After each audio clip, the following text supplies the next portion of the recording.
Finance தொழிலை பொறுத்தவரையிலையும் ஒரு பெரிய கஷ்டமே அதுதான். யார் எதிரின்னு நமக்கு தெரியும். இப்படிப்பட்ட மாங்கல்யத்தை பாருங்க, பிடிக்கலன்னா டைவர்ஸ் பண்ணிட்டு போக வேண்டியது. ஆமாம், பிடிக்கலாம் உதறி தட்டு போயிட்டே இருக்கணும். கூலிப்படம் செட் பண்ணுறதுன்னா இங்கே கூலிக்கு கொலை கொள்ளை மலிவு எழுதி செய்து தரப்படும் எங்கேயும் போர்டெல்லாம் போட்டு யாரும் உட்காந்துருக்க மாட்டாங்க. எல்லாரும் நினச்சிக்கிறாங்க ஃபைனான்சியர் சாதாரண, பின்னாடி ஒரு பெரிய பின்புலமே இருக்கும் ஃபைனான்சியர்.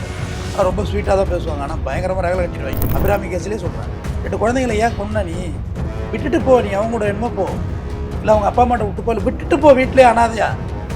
எத்தனையோ திட்டங்கள் இருக்குது, கவர்மெண்ட் எடுத்து வளர்த்துட்டு போகுது. ஆமாம், குழந்தை இல்லாமல் அவன் படிக்கட்டா ஏறி இறங்குறான். எங்கே இருக்குது மன்னார்குடி, எங்கே இருக்குது திருப்பூர் பல்லடா அவினாச்சி, எங்கே போய் பிழைக்க போய் அந்த பார் வச்சிருக்க அரவிந்த், எங்கே இர்ஃபான் சிப்ஸை போட்டு பொழப்பு நடத்து எல்லாரும் நிம்மதி போயிட்டா இப்போ யார் வாழ முடியும் சொல்லுங்க? காரணம் ஒரு கள்ளக்காதல். கள்ளக்காதல். இத்தனை வருஷம் கல்யாணம் பண்ணி 2 குழந்தைங்க பெற்றெடுத்த கணவனையே கொள்றதுக்கு அந்த அம்மா தயாராயிட்டு, சிப்ஸு நீ எவ்வளோ நாளைக்கு? கவலையின்றி சுவாசியுங்கள். உலகின் தலை சிறந்த மருத்துவர்கள் உங்களுக்கு சிகிச்சை அளிக்கிறார்கள். நுரையீரல் அறுவை சிகிச்சையில் உலக விகிதத்தை விட அதிக வெற்றி. நீங்கள் புகைப்பிடிக்கும் பழக்கம் உள்ளவரா? ஆண்டுக்கொரு முறை லோ டோஸ் சிடி ஸ்கேனில் பரிசோதித்து உங்களையும் உங்கள் குடும்பத்தாரின் பாதுகாப்பை உறுதி செய்து கொள்ளுங்கள். ரூபாய் 5000 மதிப்புள்ள பரிசோதனை ரூபாய் 2500 மட்டுமே. தங்கம் மருத்துவமனை, நாமக்கல் மற்றும் கான்பூர். கிங் டிவி நேயர்களுக்கு வணக்கம். இன்றைய நேர்காணலில் நம்மோடு இணைந்திருக்கும் சிறப்பு விருந்தினர் குற்றவியல் வழக்கறிஞர் டாக்டர் ஆர்.எஸ். தமிழ்வந்தன் அவர்கள். சார் வணக்கம். வணக்கம். கடந்த டிசம்பர் 1ஆம் தேதி திருப்பூர் மாவட்டம் அவினாசி பகுதியில் நடந்த ஃபைனான்சியர் கொலை தான் இன்னைக்கு பெருசாக பேசப்பட்டு வருது. கிட்டத்தட்ட காலையில் வாக்கிங் போகும்போது 5 பேர் கொண்ட கும்பல் காரில் வெட்டி சரமறையாக வெட்டி போட்டு போயிருக்காங்க. அவர் சம்பவ இடத்துல உயிரிழந்திருக்கான்னு நினைக்கிறேன். இந்த வழக்கை பற்றி நீங்கள் எப்படி சார் பார்க்குறீங்க? இது டிசம்பர் மாதத்துக்கு என்னதான் ஆச்சு அப்படின்னு ஒன்று ஆரம்பத்துலேருந்தே சொல்லுவாங்க. ஆமாம், டிசம்பர் மாதம் இந்த டிசம்பர் மாதத்தில் எல்லாமே தலைகீழாக போயிட்டு ஒரு இயரோட எண்டு எவ்வளோ அமைதியாக கிளாஸாக போக வேண்டிய இடம், ஆனால் தலைகீழாக போயிட்டு இப்போ தான் திருப்பூரில் ஒரு 3 மர்டர் ஓய்வேலாம் அடுத்து இது ஆரம்பிச்சிட்டு. இந்த மர்டர் பார்த்தீங்கன்னா அது மாதிரி இல்லை, அக்யூஸ்லாம் கேட்ச் பண்ணிட்டாங்க. இறந்து போனவர் ரமேஷ், 42 வயசு ரமேஷ். அவர் வீட்டில் இருந்தே கார் கன்சல்டிங் மற்றும் இந்த ஃபினான்ஸ் விட்டு வட்டிக்கு வாங்கி கொடுக்குறது இந்த தொழில் பண்ணிகிட்டு இருக்காரு. ஆனால் அவர் பூர்வீகம் பார்த்திங்கன்னா திருப்பூர் கிடையாது, அவினாசி கிடையாது. அவர் ஊட்டி பூர்வீகமாக கொண்டவர். இங்கே கல்யாணம் பண்ணிட்டு வந்துட்டார். மனைவி பேர் விஜயலட்சுமி. விஜயலட்சுமினாலே கொஞ்சம் டெரர் தானே. ஆமாம், 36 வயசு தான் ஆகுது. 36 வயசு தான் ஆகுது. அவங்க என்ன பண்ணிகிட்டு இருக்காங்க, இவர் டெய்லி ஃபினான்ஸ் விட்டு வாங்கிட்டுருது, நைட்டு ட்ரிங்க்ஸ் சிங்ஸ் சாப்பிட்டு வீட்டுக்கு போகிறது, பொண்டாட்டிக்கிட்ட கரைச்சல், இது எல்லாம் இயல்பாக நடந்துக்கிட்டே இருந்திருக்கு. செக்ஷுவல் ஹராஸ்மெண்ட் பண்ணுறது, இந்த மாதிரின்னு தான் அவங்க ஸ்டேட்மெண்ட் சொல்கிறாங்க. பட் அவர் இல்லை அவர் என்ன நடந்து சொல்கிறதுக்கு? ஆமாம், அவங்களுக்கு 2 குழந்தைங்க இருக்குது. யாருக்கு? ரமேஷ் விஜயலட்சுமி தம்பதிகளுக்கு. நல்லபடியாக தான் போயிட்டுருக்கு, அதெல்லாம் ஒன்றும் பிரச்சனை இல்லை. ஃபைனான்ஸும் நல்லா போகுது, பணமும் நிறையா போடுது. கார் கன்சல்ட்டிங் இப்போ தான் பார்த்துருங்களா, டிவிலே கார் கன்சல்ட்டிங் செல்ஃபோன்லேயே பேசுகிறாங்கல்ல, ஆமாம், இந்த வேலைக்கு தரோன்னு. அது மாதிரி நல்லா போகுது இப்போ அந்த பிஸ்னஸ்லாம். ஒரு பக்கம் வட்டிக்கு வர்றாரு, ஃபினான்சியர் வேறு. ஓகே தான், நல்லா ஓகே, வெல் செட்டில்டு. இந்த மீன் டைம் பார்த்தீங்கன்னா அவங்க அந்த இப்போ அதிகாலை டிசம்பர் 1ஆம் தேதி அவர் படுகொலை செய்யப்படுகிறார். 6 வழிச்சாலை வாக்கிங் போயிருக்காரு. ரிங் ரோடு இருக்குல்ல, பைபாஸ், அதில் வாக்கிங் போகிறது பழக்கம் இவர். காலையில் டெய்லி வாக்கிங் போகிற பழக்கத்தில் இவர் வாக்கிங் போகிறாரு. அப்போது ஒரு காத்திருந்த ஒரு மர்ம கும்பல் இவரை வெட்டி வீழ்த்துது. அப்புறம் கொஞ்சம் உயிர் இருந்ததுன்னு சொல்கிறாங்க, மருத்துவமனை கொண்டு போக. அந்திவே அவ்வளோதான். ஆமாம், மார்ச்சரிக்கு போகிறது தானே. இறந்து காலில் வெட்டு, கழுத்தில் வெட்டு, எல்லாமே வலுவான வெட்டுகள். இறந்துடுறாரு அவர். இறந்துட்டு போலீஸ் அப்படியே விசாரிக்கிறாங்க. விசாரிச்சோடனே ஒருத்தவங்க ஒரு ஸ்டேட்மெண்ட் சொல்கிறாங்க. இதில் ஃபினான்ஸ் தொழிலை பொறுத்தவரையிலையும் ஒரு பெரிய கஷ்டமே அதுதான். யார் எதிரின்னு நமக்கு தெரியாது. ஆமாம், பல பேர்கிட்ட குடுக்கல் வாங்கல வச்சுருப்போம். எல்லாரும் வாங்கிட்டு ஒரே நேரத்தில் வராது, சண்டை சச்சரவு இருக்க தான் செய்யும். ஃபினான்ஸ் அதை எதிர்கொள்கிறதே பெரிய சேலஞ்சிங்கான விஷயம். ஆமாம், தண்டலுக்கு விட்டால் கூட காலங்காலத்தில் போய் நிற்கணும், வசூல் பண்ணணும். ஃபஸ்ட்டு இவங்க ஃபினான்ஸ் கொடுத்தல் வாங்கல இஷ்யூ ஆயிடுச்சு, யாரை கேட்டு பணம் கொடுக்கல, இல்லை கொடுக்கல் வாங்கல பிரச்சனை, அதனால் மர்டர் ஆகிட்டார் அப்படின்னு தான் ஒய்ஃப் எல்லாம் ஸ்டேட்மெண்ட் சொல்லிட்டாங்க. ரைட், போலீஸும் ரைட், மேபி பாசிபிள் இருக்கலாம், மேபி வாய்ப்பு இருக்குதுன்னு சொல்லிட்டு போலீஸும் போகுது. இதெல்லாம் நடந்துக்கிட்டே இருக்குது. ஆனால் போலீஸோட எப்பயுமே நான் போலீஸோட கழுகு பார்வையை நான் ரொம்ப நேசிப்பேன், அதை வரவேற்பேன். தப்பான காவலர்கள் யாராவது 1-2 பேர் இருக்கலாம், எல்லா துறையிலையும் இருக்காங்க. ஆமாம், ஆனால் போலீஸுக்கு ஒரு எக்ஸ்ட்ரானரியான ஒரு நாலேஜ் வேலை செஞ்சுக்கிட்டே இருக்கும். அதை எல்லா வழக்கிலையும் கவனிச்சிருக்கேன், இந்த வழக்கிலையும் கவனித்தேன். ஆனாலும் இவங்க அப்படியே விடலை. அந்த யாரெல்லாம் சஸ்பெக்டாக அவங்களாம் சிடிஆர் போட்டு வச்சுட்டாங்க. யார்கிட்ட எங்கே கால் போட்டு வந்துச்சு. ஓ ஆமாம், ரைட்டு. முதல் விஷயம், இவர் காலையில் வாக்கிங் போக்குள்ள மர்டர் நடந்திருக்கு. அப்போ இவர் எத்தனை மணி வீட்டை விட்டு அவுட் ஆவாருங்கிறது வீட்டில் உள்ளவங்க நிச்சயமாக தெரிஞ்சிருக்கும். கண்டிப்பாக கதவை சாத்தணும், இல்லை கதவை சாத்திக்கன்னு போடணும், ஏதோ ஒன்று சொல்லிட்டு தான் நம்ம தாப்பா போட்டுக்கணும். ஆமாம், வாக்கிங் போகிறோமா தாப்பா போட்டுக்கமா. ஆமாம், இது எல்லாரும் வீட்லையும் நடக்கிறது. அப்போ வீட்டில் உள்ளவங்க தான் கெஸ் பண்ணி அவர் ஒய்ஃபோட நம்பர் சிடிஆர் போடுறாங்க. சிடிஆர் போடல, அவர் எப்போ கிளம்புன அடுத்த செகண்டும் ஒருத்தவங்களுக்கு ஃபோன் போகுது அந்த நம்பர்லேருந்து. யாருக்கு போகுதுன்னா, இவர் ஃபினான்ஸ் கம்பெனிக்கு பக்கத்தில் சிப்ஸ் கடை வச்சுருந்த இர்ஃபானுக்கு ஃபோன் போகுது.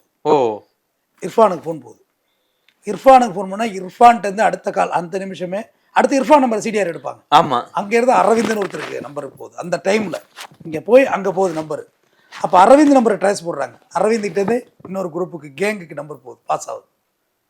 அந்த கேங் எங்கே இருக்குன்னா அந்த வாக்கிங் போன கொலை செஞ்ச இடத்துல இருக்கு. பைபாஸில் முடிஞ்சு போச்சு, கேஸ் முடிஞ்சுது. அவ்வளோதான், இவ்வளோதான், சின்ன கால்குலேஷன் தான். மனைவி இர்ஃபான் ஃபைனான்ஸ் கம்பெனிக்கு போக வர இருக்குள்ள இர்ஃபானோட பழக்கம் ஏற்படுது. இர்ஃபான் சிப்ஸ் கடை வச்சிருக்காரு பக்கத்துலேயே. இவர் புருஷனை பற்றி புலம்பி தவிக்கிறது போல இருக்கு. இந்த மாதிரி டார்ச்சர் பண்ணுறான், வைக்கிறான், எடுக்கிறான், அடிக்கிறான். சிப்ஸ் கடைக்காரன்ட்டையா? ஆமாம், சிப்ஸ் கடைக்காரன்ட்ட. அவங்க 2 பேருக்குள்ள ஒரு மியூச்சுவல் அண்டர்ஸ்டாண்டிங் உருவாயிடுது. யார் சிப்ஸ் கடைக்காரனுக்கும் மனைவிக்கும் ஒரு காதல் மலர்ந்து கள்ளக்காதலாக வலுப்பெற்று ஆழமாயிட்டு. அப்போ இவன் பெரிய நியூசன்ஸாக இருக்குது. யார்? ரமேஷ். பணம்லாம் அவன்கிட்ட தானே இருக்குது. ஆமாம், இவன் இருக்க வரையும் நமக்கு தொல்லை தான். இவனை போட்டால் முடிஞ்சு போச்சு. நம்ம 2 குழந்தைங்க இருக்குது, நிறையா பணம் சேர்த்து வச்சுட்டா நம்ம லைஃப் செட்டில்டு. முடிவு எடுத்துட்டார் இர்ஃபானோ, மனைவி முடிவு எடுத்துட்டாங்க. அதுக்காக மனைவி என்ன செய்கிறாங்க, இப்படிப்பட்ட மாங்கல்யத்தை பாருங்கள், பிடிக்கலன்னா டைவர்ஸ் பண்ணிட்டு போக வேண்டியது தானே. ஆமாம், பிடிக்கலாம், உதறி தள்ளிட்டு போயிட்டே இருக்கணும். அதுக்கான எல்லா வாய்ப்புகளும் சட்டம் கொடுக்குது. செயினை கட்டி கொடுத்துருக்காங்க, 10 சவரம் செயினை கட்டி கொடுத்து அதை கேள்வி கேட்க முடியாத இடத்துல ரமேஷ் இருக்கானா, அப்போ அவங்க வீட்டில் எவ்வளோ ஃபினான்ஸ் ஒருத்தர் இருக்குன்னு பார்த்தேங்க. கண்டிப்பாக நம்ம வீட்டில் ஒரு குண்டு மணி நகை காரணம் கண்டுபிடிச்சிருவோம். 10 சவரம் செயினை கட்ட 9,60,000 அடவு வச்சிருக்காரு இர்ஃபான். வச்சு ஒரு கூலிப்படை செட் பண்ணலான்னு பார்த்துருக்காரு. கூலிப்படை செட் பண்ணுறதுன்னா இங்கே கூலிக்கு கொலை கொள்ளை மலிவு வெளியில் செய்து தரப்படணும், எங்கேயும் போர்டெல்லாம் போட்டு யாரும் உட்காந்துருக்க மாட்டாங்க. அப்படியே டியூன் பண்ணி கொண்டு வரணும். அது ஒரு சாதாரண விஷயமே கிடையாது. எனக்கு தெரிஞ்சு அது ஒரு எளிமையான விஷயமே இல்லை. ரியல் கூலிப்படைட்டு போனீங்கன்னா அதோட உங்கள் லைஃப் டைம் முடிஞ்சுது. அவங்க பின்னாடியே தெரிய வேண்டியதுதான். ஆமாம், அவங்க எப்போ எல்லாம் பணம் தேவைப்படுதோ அப்போல்லாம் அவங்கள மிரட்டி வாங்கிட்டே இருப்பாங்க. நீ வாழவே முடியாது. எங்கேயோ ஒரு கொலை செய்வாங்க, அப்ஸ்காண்டுக்கு உங்கள் இடத்துல தங்கிக்கிறம்பாங்க. அது பெரிய சிக்கல். அது நீங்கள் பெரிய பெரிய ஆள்கிட்ட போய் மாட்டினீங்கன்னா. இல்லைன்னா நம்ம இருக்கிறவங்கள ரெடி பண்ணுவாங்க. இருக்கிறவங்கள இர்ஃபான் ரெடி பண்ணி பார்க்குறான், ஒன்றும் செட் ஆகலை. சிப்ஸ் கடைக்காரன் நம்பி யார் வந்துட போகிறா? ஆமாம். அப்போ அடுத்த ஊரில் இருக்க அரவிந்துக்கு கான்டாக்ட் பண்ணுறாரு. அவர் ஏதோ பார் நடத்துகிறதா கேள்விப்பட்டேன். எக்ஸாக்ட்லி, அவர் ஒரு பாரை வச்சு ரன் பண்ணிட்டு இருக்காரு. அவரை கான்டாக்ட் பண்ணி யாராவது லீடு கொடுத்தோன்னே அங்கே இருந்தால் ஸ்டார்ட் ஆகுது. எப்படியும் அக்யூஸ்ட்லாம் பாரில் குடிக்க வருவாங்க. 9,60,000 பணம் இருக்குது. அப்போ திருவாரூர் மாவட்டம் அரித்வாரமங்கலம் பூர்வீகமாக கொண்ட கோபாலகிருஷ்ணன் என்பவர் அறிமுகமாகிறாரு. அவர் அங்கே திருப்பூரில் செட்டில் ஆகியிருக்கார். திருவாரூர் மாவட்டம் தான் அரித்வாரமங்கலம். அங்கே செட்டில் ஆகிருக்கிட்டு அவர்கிட்ட இந்த விஷயத்தை வந்து ஷேர் பண்ணுறாரு. இந்த மாதிரி எனக்கு ஒரு அசைன்மெண்ட் வந்திருக்கு, பணம்லாம் இருக்குது, 9,60,000 இருக்குது, ஆள் இருக்குமான்னு. சரி ரைட்டு, நாங்களே அந்த அசம்பிளை பண்ணுறோம் அப்படின்னு சொல்லிட்டு அவர் அசம்பிளை பண்ணுறாரு. மன்னார்குடி, அதுவும் திருவாரூர் மாவட்டம் தான். அஜீஸ், சிம்பு, சரவணன் இவங்களெல்லாம் அலைன் பண்ணுறாப்புல. தேனி மாவட்டத்தை சேர்ந்த ஒரு ஆள், 45 வயசு மதிக்கத்தக்க ஒரு ஆள். இவங்களெல்லாம் கார்னர் பண்ணுறாங்க. கார்னர் பண்ணி இந்த அசைன்மெண்ட்டை செஞ்சிடலாம், பணம் இருக்குது, 9,60,000 பணம் இருக்குது அப்படின்னு சொல்லிட்டு பேமெண்ட்டை வாங்கிட்டு கரெக்டாக கார்னர் பண்ணுறாங்க. அப்போ யாரோ ஒருத்தவங்க லீடு கொடுத்தாகணும். அதான் கொண்டாட்டி கொடுக்குது. இவ்வளோ சொல்லுவாங்களும் வடிவேலு ஜோக்கில், இவ்வளோ மறைச்சனா மண்டை மேலே இந்த கொண்டையே மறந்துட்டேனேன்னு. அந்த அம்மா பண்ண தப்பேன் கால் பண்ணது தான். கால் பண்ணலனாலும் அவங்க மாட்டுவாங்க. எப்படி சொல்கிறீங்க? சிடிஆர் எடுக்கிறாங்களா, 6 மாதம் எடுக்கலாம். ஓ, இதுக்கு முன்னாடி யார்கிட்ட பேசியிருக்காங்க? நிமிஷ கணக்காக வரும், பாயிண்ட் கணக்காக. ஒரு கேஸில் எடுத்தது இருக்கு. நான் அடுத்த முறை அதை பற்றி எனக்கு ஒரு டிபேட் கொடுங்க, நான் கிரைமை பற்றி பேசி கொடுங்க. கண்டிப்பாக. தயவுசெய்து குறையாவது செய்யும்ல, குறைஞ்சிரும்ல, மாட்டிக்கணும்னு. நீங்கள் யார்கிட்ட பேசுறீங்க செகண்ட் கணக்கில் வந்துடும். டேட் போட்டு ஜியோவா ஏர்டெல்லா அது பார்த்தாலே வியப்பாக இருக்கணும் நமக்கு. ஜியோவா ஏர்டெல்லா ரெக்கார்ட்லாம் வச்சிருக்கீங்க? ஆமாம், அப்படியே வரும். அப்படியே சேட்டு மாதிரி வருங்க. அப்படியே போட்டு கால் அவுட் கோயிங், எத்தனை நிமிஷம் எத்தனை செகண்ட் பேசியிருக்க, என்ன கம்பெனி அது, எந்த ஊர், அவன் அட்ரஸ், எந்த சிம் கார்டு அட்ரஸ் இருக்கு, அந்த டவர் உள்பட காட்டி கொடுக்குமா சார்? டெஃபினட்டாக காமிக்காது, டெஃபினட்டாக காமிக்கும். லொக்கேஷன் நம்மளே எடுத்துடலாம், அது ஒரு பெரிய விஷயம் இல்லை. போலீஸ் கம்ப்ளைண்ட் கொடுத்தீங்கன்னா எடுத்து கொடுத்துருவாங்க. சரி, அவங்க என்ன செஞ்சிட்டாங்க, மண்டை மேலே இந்த கொண்டை என்னாச்சு, ஃபோனு வீட்டை விட்டு வெளியாகிட்டான். ஓவர் அங்கே ரெடியாக இருக்காங்களா, பைபாஸ் ஓவர் இர்ஃபானு கால் போகுது, இர்ஃபான்ட்டு அரவிந்த் போகுது, அரவிந்த்லேருந்து கூலிப்படைக்கு வருது. முடிஞ்சு போச்சு. கரெக்டாக ஸ்கெட்ச் போட்டு போலீஸும் தூக்கிட்டோன்னா இவங்க ரொம்ப சேஃப்டி ஆகிட்டோங்கிற ஃபீல் வந்துடுது. நம்ம தப்பிச்சோம், லாக் ஆகிட்டாங்க அப்படின்னு. வேறு ஏதோ குரூப்பை தேடி போலீஸ் சுற்ற போகுதுன்னு. போலீஸ் தேடியெல்லாம் போகல, கரெக்டாக இவங்கள தூக்கிட்டு அப்புறம் மனைவியை கைது பண்ணி விசாரணை மேற்கொள்ள தான் இப்போ அரவிந்த் அக்யூஸ்டு, இர்ஃபான் அக்யூஸ்டு, கூடுதலாக இவங்கெல்லாம் சேர்றாங்க இந்த வழக்கில். இங்கே எல்லோரும் சேர்ந்த கான்ஸ்பிரசி தானே, கூட்டுச்சதி தானே. ஆமாம், எல்லோரும் ஒன்று சேர்றாங்க. அப்புறம் தான் மனைவிட்ட ஸ்டேட்மெண்ட் வாங்குறாங்க என்ன நடந்துச்சுன்னு. அப்போ தான் மனைவி இந்த கதையை சொல்கிறாங்க. இந்த மாதிரி இவனுக்கு எனக்கு ஒரே பிரச்சனை, நான் அதனால் பக்கத்தில் இந்த இர்ஃபானோட நான் கள்ளக்காதல் ஆகிட்டேன், இர்ஃபானை வச்சு தான் இந்த அசைன்மெண்ட்டே நான் மூவ் பண்ணேன். அப்போ அரவிந்த்னு ஒருத்தர் பழக்கமானார். அப்புறம் அரவிந்த் இவங்கெல்லாம் சேர்ந்து இந்த கொலையை நாங்கள் அரங்கேற்றுறோம் அப்படின்னு ஒப்புதல் வாக்குமூலத்தை அளிக்கிறாங்க. இல்ல எனக்கு ஒரு டவுட் என்ன சார், இப்போ இந்த ரமேஷ் வந்து அந்த அளவுக்கு டார்ச்சர் பண்ணியிருப்பாரா? ஏன்னா 2 குழந்தைகளை வேற இருக்கு, அதை தாண்டி மனைவியை டார்ச்சர் பண்ணிருப்பாரா எப்படி? இதனால இந்த கொலை நடந்திருக்குமா, இல்ல கள்ளக்காதலால் சரி இவனை கொண்டுட்டா சந்தோஷமா இருக்கலாம் அப்படின்னு நினைச்சு அந்த பாயிண்ட் ஆஃப் வியூல கொலை நடந்திருக்குமா எப்படி சார்? வெறும் டார்ச்சருக்காக கொலை பண்ணுறதுன்னா ஊரில் எவனும் ஆம்பளை பாதி பேர் இருக்க மாட்டாங்க. ஆமா, எல்லாரும் வீட்லேயும் நைட்டு சண்டை நடக்கத்தாங்க செய்யும். வேலைக்கு போயிட்டு வந்து எதாவது கத்துறது வழக்கம் தானே. இல்லை எப்படின்னு கேட்குறேன், நான் தப்பாக சொல்கிறேன்னா கரெக்டாக சொல்கிறேன்? இல்லை சரியா தான் சொல்றீங்க. எந்த வீட்டில் பிரச்சனை இல்லை, எல்லார் வீட்லேயும் பிரச்சனை இருக்குதாங்க. ஒரு இடத்துல ரொம்ப அதிகமாக இருக்கும், வளரபுளாக இருக்கும், ஒரு இடத்துல கம்மியாக இருக்கும், சில இடத்துல சைலண்ட்டாகவே பிரச்சனை இருக்கும். பேசாமே ஒரு கணவன் இருப்பான், பார்த்துருக்கீங்க? ஆமாம், அது அடிக்கிறத விட கொடுமையானது. ஒரு வீட்டில் பேசாமல் இருந்து பாருங்களேன் ஒரு நபர்கிட்ட, ரொம்ப கஷ்டம் அது. ஆமாம். பட் கள்ளக்காதல் மேலோங்கிட்டு எனக்கு அதுதான் நான் இதில் உணர்றேன். இவங்க லவ் அஃபேர் இர்பான் மேலே வந்துட்டு இவன் நியூசன்ஸு, இவன் சந்தேகப்படுவான், தெரிஞ்சதுன்னா பிரச்சனை. இவன் ஃபைனான்சியர், அவன் சிப்ஸ் கடை தான் வச்சிருக்கான். ஆமாம், எத்தனை கடை ஏறி இறங்கிருப்பான்ல இவன். ஓகே, இவனால் என்ன பண்ண முடியும்? ஃபைனான்ஸ் பண்ணுறதுனா அடித்தடி ஆள் இல்லாமலாம் பண்ண முடியாது. கண்டிப்பாக ரமேஷ்லையும் ஆள் இருக்கும், பேக்கப் எல்லாம் இல்லை இல்லாமல் இருக்காது. ஏங்க ஊட்டியில் பிறந்து திருப்பூரில் வாழ முடியுது, பெரிய விஷயம் இல்லை, விளையாட்டு விஷயமா என்ன? எல்லாரும் நினச்சிக்கிறாங்க ஃபைனான்சியரை சாதாரண. பின்னாடி ஒரு பெரிய பின்புலமே இருக்கும் ஃபைனான்சியர்கிட்ட. ஆனால் ரொம்ப ஸ்வீட்டாக தான் பேசுவாங்க, ஆனால் பயங்கரமாக ரகலை கட்டிடுவாங்க பணம் கொடுக்கலன்னா. அப்போ விட்டு இவனை காலி பண்ணி ஆகணுங்கிற முடிவு தான். வெறும் டார்ச்சர்னா டிவோர்ஸ் பண்ணிட்டு போயிட்டே இருப்பாங்க. ஆமாம், ஆனால் இது அது இல்லை, பணமும் வேணும், ரமேஷுடைய பணமும் வேணும், பட் ரமேஷ் இருக்கக்கூடாது. அந்த ஐடியாவில் தான் இந்த மர்டர் நிச்சயமாக நடந்திருக்குங்கிறத நான் உறுதியாக சொல்கிறேன். இல்லை சார், இந்த கள்ளக்காதல் மோகம் ரொம்ப பெருகிடுச்சா என்ன சார்? ஆமாம், கள்ளக்காதல் மோகம் பெருகிறது எனக்கு வருத்தமாக இல்லை. அது வந்து ஒருத்தவங்களுடைய சுதந்திரமாக பேசுவாங்க அதிபுத்திசாலிகள் மேதாவி. அது பேசிட்டேன், அது டைவர்ஸ் பண்ணிட்டு நீ போய் யார் கூட சேரலாம் வாழலாம். நான் இப்போ குன்றத்தூர் அபிராமி கேஸ்லேயே சொல்கிறேன், 2 குழந்தைங்களை ஏன் கொன்ன நீ? விட்டுட்டு போ, நீ அவங்க கூட என்னமோ போ, இல்லை அவங்க அப்பா அம்மாட்ட விட்டு போ, இல்லை விட்டுட்டு போ, வீட்டிலே அனாதையா. எத்தனையோ திட்டங்கள் இருக்குது, கவர்மெண்ட் எடுத்து வளர்த்துட்டு போகுது. ஆமாம், குழந்தை இல்லாமல் அவன் படிக்கட்டாக ஏறி இறங்குறான். கோயில் ஒரு கோயிலுக்கு போய் பாருங்க, முட்டி போட்டு இந்த பழனிக்கு நான் போகிறப்ப ஏறுவாங்க, மேலே படிக்கட்டில் ஏறுவாங்க, குழந்தை வரும் கேட்டு குழந்தை வேணும். அப்படி இருக்கிற கட்டத்தில் 2 குழந்தைங்களை கொண்டாங்க. கள்ளக்காதலுக்காக மர்டர் நிறைய ஆயிட்டுங்க. ஏன் அப்படி நடக்குதுன்னு எனக்கு உண்மையிலே புரிஞ்சிக்க முடியல. சட்டத்திட்டம்லாம் ஈஸியாக ஒரு லாயரை பார்த்தா டிவோர்ஸ் பண்ணி கொடுத்துருவாங்க, நீ பாட்டு வேலையை பார்த்துட்டு போயிட்டே. இல்லை அந்த காம மோகம் வந்து வேற திசை நோக்கி போகுதா எப்படி சார்?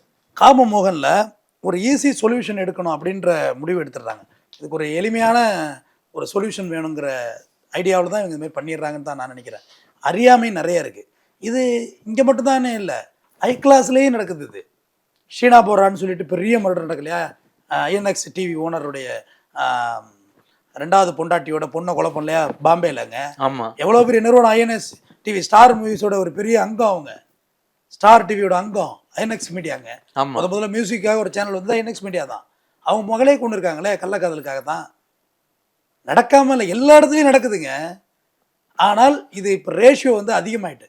இல்லை சார், புருஷனை விட்டு கள்ளக்காதல் நோக்கி போகிறாங்கல்ல, அந்த கள்ளக்காதல் ஒழுங்காக வச்சிருப்பானு உங்களுக்கு தெரியாதா? அப்படி எந்த அளவுக்கு, அதாவது தொடர்ச்சியாக நல்லா வச்சிருப்பாரு அப்படி எந்த நம்பிக்கையில் போகிறாங்க கள்ளக்காதல் கூட? அதாவது அந்த சடன் ப்ரொவிஷனாக அவங்க எடுக்கிற முடிவு தான் தவறான முடிவு. அது ஆத்திரத்தில் எடுக்கிற முடிவு எல்லாமே தோற்று போகும். இவங்க ஆத்திரத்தில் எடுத்துடுறாங்க முடிவை, கொண்டுறணும்னு. இது ரொம்ப எக்ஸ்டெண்ட் கேபிட்டல் பனிஷ்மெண்ட் கொடுக்குற அஃபென்ஸ் இது பண்ணுறது. கொல்லலாம் வேண்டியதில்லை, பிரிஞ்சு வாழலாங்க. யாரை எதுக்குங்க கொல்லணும்? ரமேஷ் உயிரும் போச்சா, நீனும் ஜெயிலுக்கு போயிட்டியா, அந்த பிள்ளைங்க அதில் இர்ஃபானும் ஜெயிலுக்கு போயிட்டானா, 2 பிள்ளைங்க அனாதே நிற்குது. எல்லாரும் சந்தோஷம் போச்சா? மன்னார்குடியிலேருந்து போய் பிழைக்க போனான், அங்கே செட்டில் ஆனவன் குலகேஸில் போயிட்டானா, எல்லாரும் லைஃபும் போயிட்டு பாருங்கள். Total collapse. எங்கே இருக்குது மன்னார்குடி, எங்கே இருக்குது திருப்பூர் பல்லடா அவினாசி, எங்கே போய் பிழைக்க போய் அந்த பார் வச்சிருக்க அரவிந்த், எங்கே பாரை வச்சுக்கிட்டு பாரே நல்ல வருமானம், நல்ல வருமானம். ஆமாம், அது போச்சா? நீ இர்ஃபான் சிப்ஸை போட்டு பொழப்பு நடத்து எல்லாரும் நிம்மதியும் போயிட்டா இப்போ யார் வாழ முடியும் சொல்லுங்கள்? காரணம் ஒரு கள்ளக்காதல். கள்ளக்காதல் சுற்றி வந்தால் அதில் தான் நிற்கும். நான் எல்லா மர்டரையும் பார்த்துட்டேன். ஒரு இடத்துல வந்து அந்த பாயிண்டில் நின்றுடும். இந்த இஷ்யூ இல்லாமல் இருக்கவே இருக்காது. போலீஸு இப்போ எடுத்தெடுப்புலேயே அதை தான் சந்தேகிக்கிறாங்க. அந்த மர்டர்லேயே ஃபஸ்ட்டு மனைவிலேருந்து ஆரம்பிப்பாங்க, எல்லா மர்டர்லேருந்தும் வீட்டிலேருந்து தான் ஆரம்பிப்பாங்க. கல்யாணம் ஆகாதவங்கள ஏன்னா வீட்டு பிரச்சனை வெளியில் போகுதுன்னா அது ஒன்று கணவன் சொல்லணும், இல்லைன்னா மனைவி சொல்லணும். வீட்லேருந்து தான் ஆரம்பிப்பாங்க. டேக்-எஃபே வீட்லேருந்து தான் என்கொயரியை ஸ்டார்ட் பண்ணுவாங்க. ஆனால் வெளில போயிருக்கோம், அங்கே போயிட்டுருக்கோம், வரையாட்டு போயிட்டுருக்கோம், அந்த ஊரில் போய் இவங்க அப்படியே ரிலாக்ஸ் ஆகணும். ரிலாக்ஸ் ஆனால் தான் வெளில வர முடியும். பதட்டத்தோடு இருந்தால் பாம்பு கூட வெளில வராதுங்க. ஆமாம், பாம்பு ஒரு இடத்துல பதுங்கி இருக்குல்ல, பதட்டத்தோடு இருந்தால் வெளில வராது. நீ கம்பை வச்சுக்கிட்டே நிற்பீங்க, பாம்பு உள்ளே தான் இருக்கும். கொஞ்ச நேரம் வெளியாகுங்களேன், அதுக்கு வந்து போயிட்டாங்கன்னு சொல்லி வெளியில் வர ஆரம்பிக்கும் பாம்பு. பழம் எடுத்துக்கிட்டு ஒட்டுன்னு ஒரே அடி அடிச்சிடுவாங்க. கரெக்டு தானே? ஆமாம். அதுமாரி நீங்கள் அங்கேயே இருந்து ப்ரெஷர் பண்ணிங்கன்னா அவங்க வெளில வர மாட்டாங்க. கேர்ஃபுல்லாக டீல் பண்ண ஆரம்பிச்சிடுவாங்க ஒன்றையும். போலீஸ் ரிலாக்ஸ் ஆகி அங்கே போகிறோம் அக்யூஸ்ட்டை அப்படி சம்மந்தம் இல்லாத ஒரு இடத்துக்கு போயிருப்பாங்க டைரெக்ஷனில். அந்த என்கொயரி பார்த்தீங்கன்னா நாங்கள் நேராக சேலம் போகிறோம் ஒருத்தனை தூக்குறதுக்குன்னு, இவங்கெல்லாம் ரிலாக்ஸ் ஆவாங்க, அப்படியே பூனை வெட்டி தூக்குற மாதிரி தூக்கிடுவாங்க. அதுதான் இதுலேயும் நடந்திருக்கு இந்த மர்டர்லேயும். இவங்கெல்லாம் கூலிப்படையாக தான் இறக்குறாங்க. திருவாரூர் மாவட்டம் மன்னார்குடி சைட்லேருந்து அவங்க அருத்துவாரமங்கலம் வில்லேஜ்லேருந்து உள்ளவங்களாம் கூலிப்படையாக இறக்குறாங்க. அரவிந்த் தான் மாஸ்டர் பிளான் போட்டது, இர்ஃபான் தான் மூல காரணம். எல்லாத்துக்கும் ஆதி அந்தம் மனைவி விஜயலட்சுமி. எப்படி வருது பாருங்க டைரக்ஷன், சுற்றி விஜயலட்சுமி. இந்த குழந்தைங்க லைஃப் இல்லை யோசிக்க மாட்டாங்களா சார்? இப்போ ஒரு கொலை பண்ணோம்னா நம்மளும் ஜெயிலுக்கு போடுவோம், பிள்ளைய எதிர்காலம் பாதிக்கப்படும் யோசிக்க மாட்டாங்களா? அப்படி ஏன்னா இது கள்ளக்காதல் வந்து உடனே உருவாகிறது கிடையாது. கிட்டத்தட்ட அவர் பக்கத்துலேயே சிப்ஸ் கடை போட்டுக்காரு, பல மாதங்களாக இது நடந்துட்டு இருக்கோம். அப்படிங்கும் போது யோசிக்க மாட்டாங்கன்னு கேட்குறேன். இல்லைங்க, நம்ம எல்லாத்தையும் ரொம்ப கிளவராக யோசிப்பாங்க. தப்பிச்சுக்கலாங்கிற ஒரு மனநிலை தாங்க. காமம் கண்ணை மறைத்து விடுன்னு சொல்லுவாங்க, உண்மையே மறைச்சிடும். உண்மையாகவே உண்மை அதுதான், எதுவுமே தெரியாது, வாழ்க்கையே பறிச்சிருமே, போயிட்டு டோட்டல் லாஸ் தான், லைஃபே லாஸ். அதோட வாழ வெட்டியாக இருந்தால் கூட அது சர்வே பண்ணியிருக்கலாம். Total loss. இர்ஃபானுக்கு லைஃப் போயிட்டா உன்னை யார் கட்டிக்க வேணும்? நம்மளுக்கு நீ இவனை எத்தனை நாள் நீங்கள் நிம்மதியாக வாழ்ந்துட போகிறீங்க சொல்லுங்கள்? எப்பா இத்தனை வருஷம் கல்யாணம் பண்ணி 2 குழந்தைங்க பெற்றெடுத்த கணவனையே கொள்றதுக்கு அந்த அம்மா தயாராகிட்டு சிப்ஸு, நீ எவ்வளோ நாளைக்கு உன்னை விட்டுருமா? அதே சொல்லதானே, உன்னை விடாதுல்ல. பெட்டராக கிடைச்சா முடிச்சு போச்சு. இதானே இயற்கை, இதுதான் நடந்துகிட்டு இருக்கு. உன்னை விட ஒன்று பெட்டராக கிடைக்கல, இன்னொன்று காலியாகி தான் ஆகணும். நம்ம மற்றவங்களுக்கு நான் சொல்கிற பொதுவான விஷயம் இல்லை. இந்த வழக்கில் நீங்கள் ஜென்ரலாக என்ன சார் சொல்ல வர்றீங்க? இல்லை, ஜென்ரல் நான் எப்பயுமே சொல்கிற கன்க்ளூஷன் அதுதான். இந்த காரணத்துக்காக கொலை செய்வாங்களா அப்படின்னு யாரையும் நினைக்காதீங்க. நம்ம உயிர் ரொம்ப முக்கியம், ஜாக்கிரதையாக இருக்கணும். வீட்டில் போய் தண்ணி போட்டு டார்ச்சர் பண்ணுறதோ, அவங்கள சந்தேகப்பட்டு இரிட்டேட் பண்ணுறதோ இது நிச்சயமாக இருக்கக்கூடாது. மனைவியே சந்தேகப்பட்டு அவன் மனுஷனே கிடையாது. அதேமாதிரி அவ்வளோ அப்படியே சைலண்ட்டாக போராகிறதுக்காண்டி நீ ஏறிக்கிட்டே இருக்கக்கூடாது. குட்டை குனிகிறதும் தப்பு, குட்டிக்கிட்டே இருக்கிறது தப்பாயிடும். கண்டிப்பாக ரைட்டா? ரெண்டுமே சைமல்டேனியஸ். அவங்க இல்லை ஒரு இல்லீகல் அஃபேரில் இருக்காங்க. பிஸ்னஸுங்கிறது வேறு, வீடுங்கிறது வேறு. அதையும் போட்டு குழப்பக்கூடாது.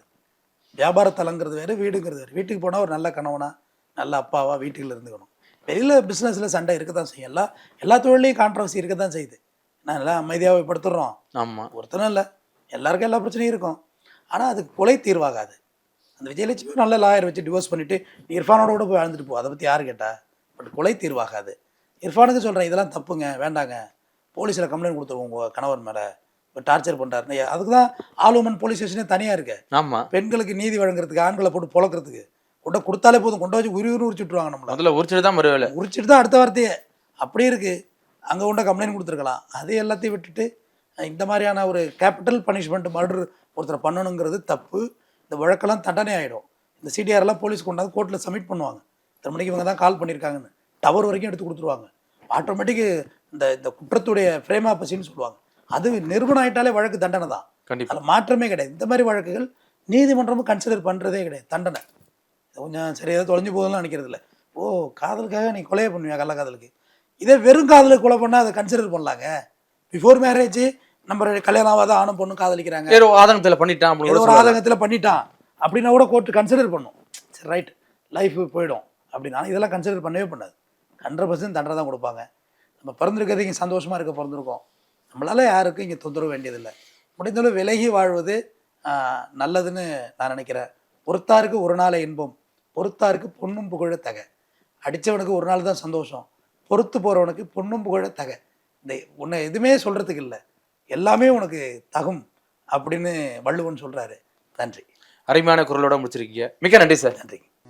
கவலையின்றி சுவாசியுங்கள். உலகின் தலை சிறந்த மருத்துவர்கள் உங்களுக்கு சிகிச்சை அளிக்கிறார்கள். நுரையீரல் அறுவை சிகிச்சையில் உலக விகிதத்தை விட அதிக வெற்றி. நீங்கள் புகைப்பிடிக்கும் பழக்கம் உள்ளவரா? ஆண்டுக்கு ஒரு முறை லோ டோஸ் சிடி ஸ்கேனில் பரிசோதித்து உங்களையும் உங்கள் குடும்பத்தாரின் பாதுகாப்பை உறுதி செய்து கொள்ளுங்கள். ரூபாய் 5000 மதிப்புள்ள பரிசோதனை ரூபாய் 2500 மட்டுமே.